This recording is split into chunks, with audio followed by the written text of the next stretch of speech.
Notre foi est toujours inachevée, car la foi consiste à s'unir à Jésus, qui est l'objet de notre foi. L'union ne peut être obtenue par notre seule volonté. Il y a des gens qui ne croient pas en Jésus comme Dieu incarné de la Trinité. Ils pensent qu'en tel être est issu d'une fausse imagination. D'autres pensent que Jésus est un grand être humain et respectent ses enseignements éthiques, mais ils ne le reconnaissent pas comme Dieu. Ils ne croient pas qu'il puisse assumer notre péché. La résurrection et l'ascension ne sont pour eux qu'un mythe.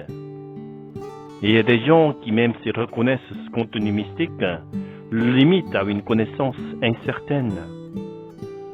Chez eux, il y a une situation contradictoire où la conviction et le scepticisme coexistent. Malheureusement, c'est la situation de la plupart des personnes qui ont la foi. On ressent une réelle espérance lorsqu'on médite sur Jésus-Christ, mais on tourne souvent les yeux vers soi en se désespérant face à la dure réalité, à sa propre fragilité. Le soupçon commence à se répandre dans la conscience qui était sûre d'elle-même.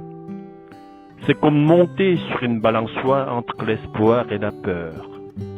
Parfois, l'écart est si grand qu'on a le vertige, comme si l'ego se dédoublait.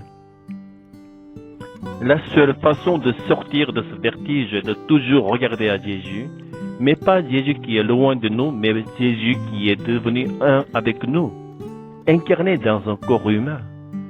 Le désespoir, la culpabilité et la peur du châtiment surgissent quand on regarde en soi, mais si on est uni à Jésus, on peut le voir même si on regarde à soi-même. Mais le sujet de l'union, celui qui me lie à Jésus, c'est le Seigneur. Aucun effort humain, aucune prière, aucun service ne peut créer cette union. C'est par la grâce du Seigneur que l'Esprit Saint crée cette union et nous donne non seulement le don de l'Esprit Saint, mais aussi l'Esprit Saint lui-même. C'est par la grâce du Seigneur que nous pouvons prier, servir et aimer.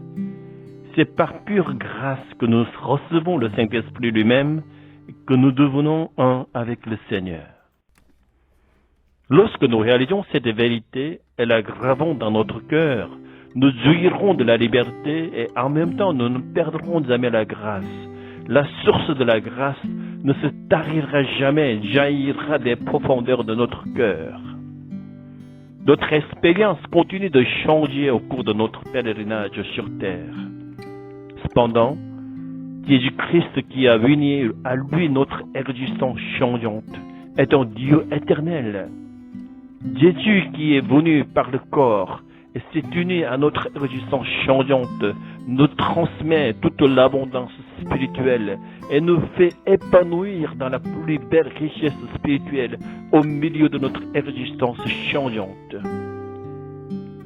Nous partageons tout ce qui concerne Jésus parce que nous sommes le corps de Jésus. La justice de Jésus enterre nos péchés.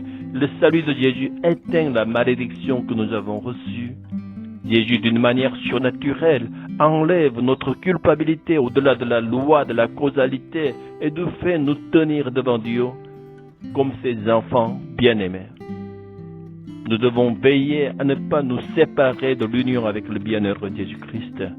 Nous devrions plutôt nous accrocher vigoureusement à lui, selon Romains chapitre 8, verset 10. L'Esprit de Jésus-Christ qui vit en nous est la vie à cause de la justice de Jésus, de son innocence. Bien que nos corps soient morts de nos péchés, l'apôtre Paul dit ici qu'il est des amours comme celui qui n'est pas allié à Jésus et parce qu'il meurt aussi chaque jour à lui-même. Il commence déjà à jouir de la vie éternelle. L'amour qui viendra une fois dans notre vie n'enlèvera pas non plus cette vie éternelle. Au niveau de Paul l'apôtre, nos efforts pour protéger l'union ne résistent pas. Car il y a des amours et vies comme Jésus. Comment pouvons-nous atteindre le niveau de Paul? Tout d'abord, nous devons abandonner la croyance dans laquelle vit la suspicion. Pendant que nous croyons qu'il est Dieu et qu'il a la vie éternelle, nous nous séparons de Jésus. Nous devons abandonner cette croyance d'accepter que nous sommes toujours des pécheurs liés par une chaîne de malédiction et de mort, malgré la présence de Jésus en nous. Ce n'est pas la croyance que nous devons viser. La foi est une union avec Jésus-Christ. Et comme le sujet de l'union est Dieu, la foi est le don de Dieu. Il faut recevoir ce don à chaque instant, chaque jour, pas seulement une fois. La foi est donc incomplète. Prière. Ô Seigneur, parce que la foi est incomplète, nous prions toujours Dieu. Nous aimons et servons nos voisins et nous brûlons d'amour pour Dieu.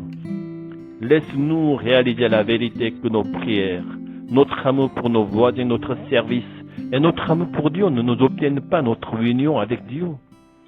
Réalisons que c'est seulement par la grâce du Seigneur qu'il y a une union entre nous et Jésus. Réalisons que nos prières, notre service et notre amour pour Dieu sont déjà des dons de Dieu. Et soyons les enfants de Dieu qui les utilisent précieusement. Ouvrez nos yeux spirituels pour voir que la malédiction que nous méritons a été engloutie par le salut de Jésus. Accorde-nous la connaissance spirituelle que Jésus-Christ vit en nous par le Saint-Esprit. Ainsi, lorsque nous nous regardons, accordons-nous la bénédiction de regarder Jésus-Christ. Notre foi est inachevée à cause de notre nature vulnérable, mais notre foi est parfaite à cause de la toute-puissance de Dieu, parce que c'est Dieu qui nous a donné la foi et nous a attachés avec une corde mystérieuse que personne ne peut rompre.